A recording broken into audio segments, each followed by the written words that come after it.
Setelah kehancuran pasukan Raja Abraha, kota Mekah semakin ternama. Dari kota inilah sejarah manusia paling mulia dimulai. Ka'bah sebagai jantung kota Mekah semakin ramai dikunjungi para peziarah. Demikian pula para pedagang. Mereka datang dari berbagai penjuru jazirah. Namun sayang, Ka'bah mulai diselewengkan fungsinya. Akibatnya, kejahiliahan merajalela. Bahkan pada masa itu, memiliki bayi perempuan adalah hal yang sangat memalukan. Aib bagi keluarga. Sehingga sebagian dari mereka tega membunuh bayi perempuan mereka sendiri. Di tengah kondisi masyarakat jahiliyah itulah Nabi Muhammad dilahirkan. Bayi luar biasa itu lahir dari rahim seorang wanita mulia bernama Aminah. Pada saat itu ditandai peristiwa-peristiwa yang luar biasa. 10 balkon istana Kisra runtuh. Juga padamnya api-api yang biasa disembah oleh orang-orang Majusi.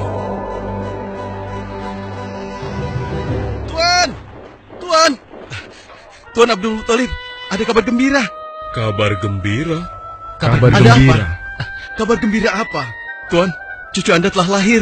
Benarkah? Laki-laki atau perempuan? Laki-laki, Tuan. Subhanallah, Alhamdulillah, Allahu Akbar. Kalau begitu aku ingin segera melihatnya.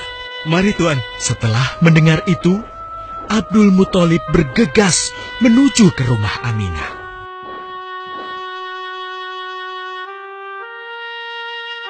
Ah, cucuku, kasihan engkau terlahir yatim. Dengan penuh kasih sayang, Abdul Muthalib membawa cucunya ke Ka'bah. Ya Allah, jadikanlah cucuku ini menjadi seorang yang mulia dan terhormat, sebagaimana Nabimu Ibrahim alaihissalam.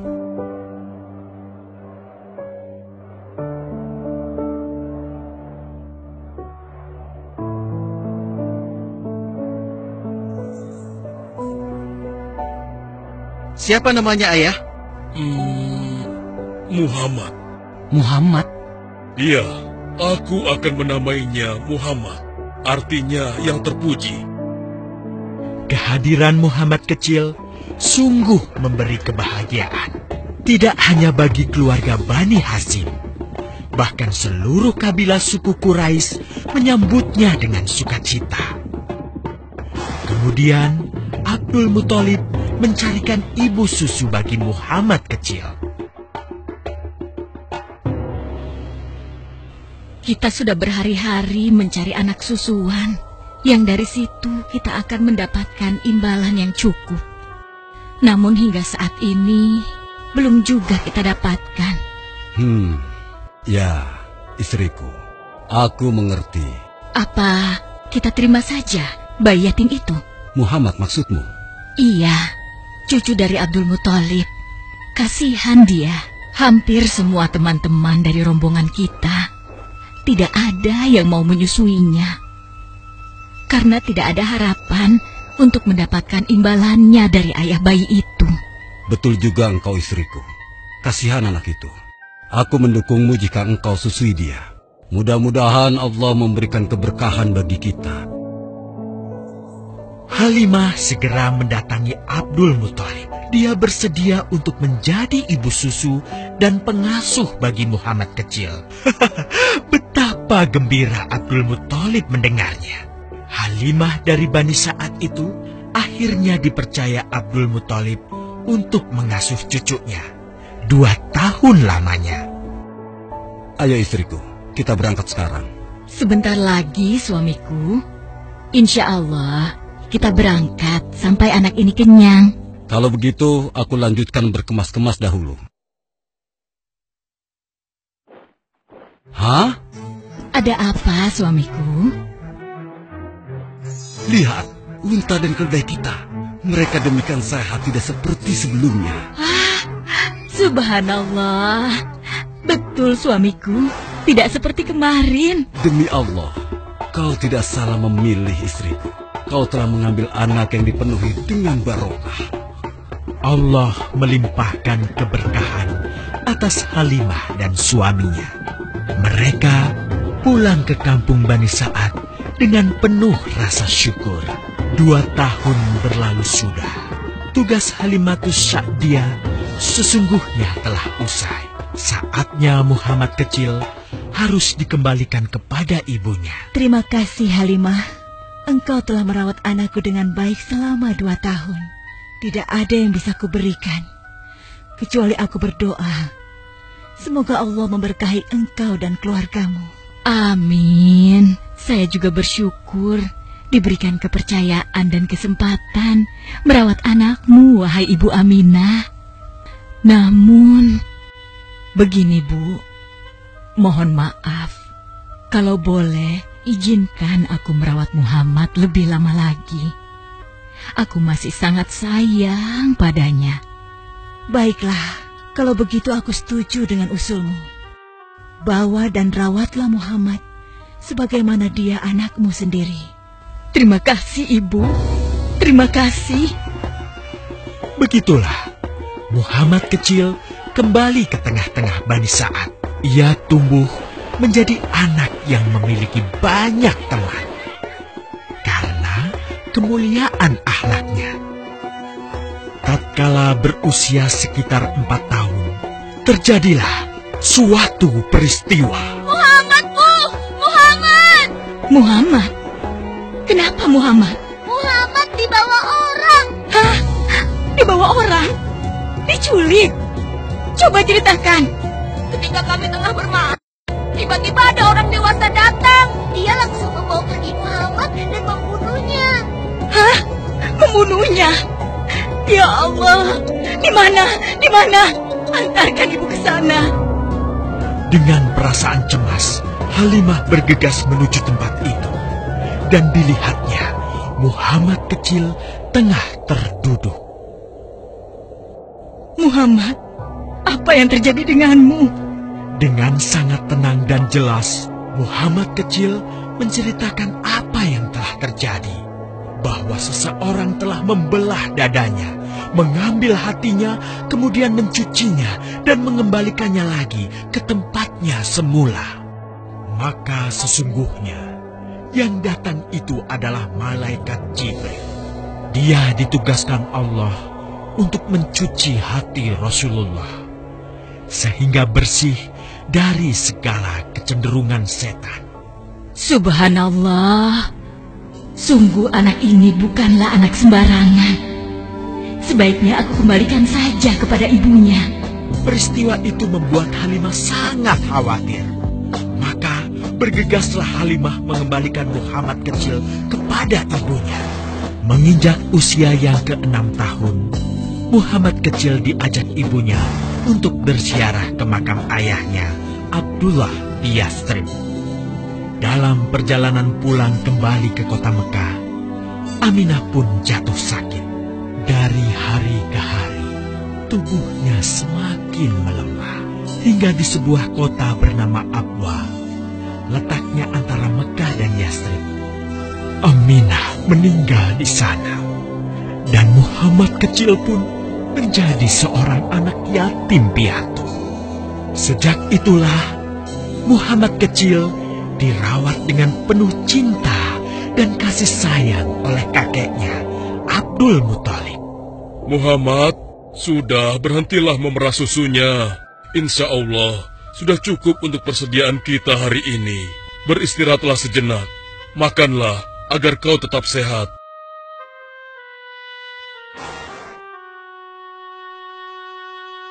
Ya Allah, betapa mulia akhlak cucuku ini. Namun, kasih sayang Abdul Muthalib tidak berlangsung lama. Saat usia Muhammad 8 tahun, Abdul Muthalib, kakeknya yang sangat menyayanginya itu, meninggal dunia. Kemudian, pengasuhan atas Muhammad pun beralih ke pamannya, Abu Thalib. Muhammad kecil tahu betul betapa sayangnya pamannya kepadanya. Di mana Muhammad? Ia tengah mengembalakan kambing milik salah seorang penduduk Mekah, suamiku. Sejak kapan dia keluar rumah? Sekitar waktu subuh tadi. Subhanallah, betapa baiknya akhlak keponakanku ini. Ya Allah, maafkan ketidakmampuanku mencukupi kebutuhan keponakanku. Sayangi dan berkahilah dia. Jadikanlah dia orang yang mulia di antara manusia. Hingga saat usia Muhammad menginjak 12 tahun, pamannya Abu Thalib mengajaknya berdagang ke Syam. Sampailah mereka di satu daerah bernama Busra. Saat mereka beristirahat, datanglah seorang pendeta menghampiri. Wahai saudaraku, selamat datang di Busra. Tampaknya kalian bukan orang sini. Dari manakah kalian berasal? Terima kasih saudaraku. Kami datang dari Mekah. Lalu, siapakah gerangan anak ini? Ini adalah keponakanku. Muhammad namanya. Apakah engkau bertanggung jawab atasnya, Tuan? Ya. Kemana ayahnya? Ayahnya sudah meninggal sejak ia masih dalam kandungan. Oh, apakah kini dia yatim piatu? Benar. Aku sungguh beruntung bertemu dengannya. Beruntung? Beruntung apa? Sungguh, keponakanmu ini adalah orang yang sangat istimewa. Oh ya? Ya, dia adalah seorang nabi, seorang utusan Allah. Bagaimana kau tahu hal itu? Aku tahu karena aku seorang pendeta. Dan berita kedatangan dia sebagai seorang utusan Allah sudah disampaikan di dalam Injil. Bahkan aku pun bisa mengetahuinya dari cincin kenabian yang berada di bagian bawah tulang rawan bahunya yang menyerupai buah apel sebagai tanda kenabiannya. Begitulah pendeta bernama Bahira menyampaikan kepada Abu Thalib perihal kenabian Muhammad. Ia berpesan agar menjaga baik-baik keponakannya itu, karena Muhammad kelak di suatu saat nanti akan menghadapi banyak gangguan dan rintangan. Istriku, Muhammad sudah berusia 25 tahun. Aku pikir sudah saatnya dia untuk menikah. Betul, suamiku. Namun, dengan siapakah dia akan kita jodohkan? Kemarin Khadijah mengirimkan utusannya dan menyatakan keinginan Khadijah untuk menjadikan Muhammad sebagai suaminya. Hah? Khadijah? Khadijah yang mulia itu? Betul, istriku. Khadijah yang selama ini mempercayakan barang perniagaannya kepada Muhammad. Kenapa dia memilih Muhammad? Ya, Khadijah mengagumi kejujuran dan kebaikan akhlak Muhammad. Menurutmu sendiri bagaimana? Aku pikir Khadijah adalah wanita terbaik bagi Muhammad. Kita akan melamarnya. Tepat di usia 25 tahun, Nabi Muhammad menikahi Khadijah yang berusia 40 tahun. Dari pernikahan itu, mereka dikaruniai Allah 6 orang anak. 2 laki-laki adalah Al-Qasim dan Abdullah. Sedangkan putrinya adalah Zainab, Ruqayyah, Ummu Kulsum, dan Fatimah. Namun, kedua putranya itu telah meninggal semenjak mereka kecil. Suatu ketika, terjadilah banjir besar di kota Mekah. Kabilah-kabilah di kota Mekah pun bergotong royong membangun kembali Ka'bah. Setelah pembangunannya selesai, terjadilah perselisihan antara pemuka kabilah tentang siapakah yang paling pantas meletakkan Hajar Aswad di Ka'bah. Abu Thalib, apa yang harus kita lakukan? Kita sudah bicarakan hal ini selama 5 hari, namun tidak ada titik temu. Aku khawatir akan terjadi pertumpahan darah. Sudah, begini saja. Kita sepakati bahwa masalah ini kita serahkan kepada takdir terbaik. Lihat pintu masuk Ka'bah itu. Siapapun yang pertama kali akan melewati pintu itu, dan siapapun dia, kita tidak boleh menolaknya. Setuju? Aku juga setuju. Baiklah, aku setuju. Aku juga setuju. Baiklah, kita perhatikan bersama.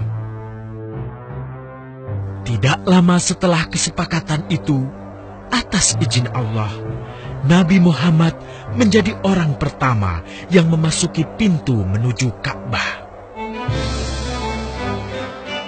Alhamdulillah, segala puji bagi Allah. Ternyata Muhammad, dan memang dia adalah orang yang tidak pernah kita temui ada celah. Betul? Betul. Iya, Betul. Nabi Muhammad pun menerima kepercayaan itu.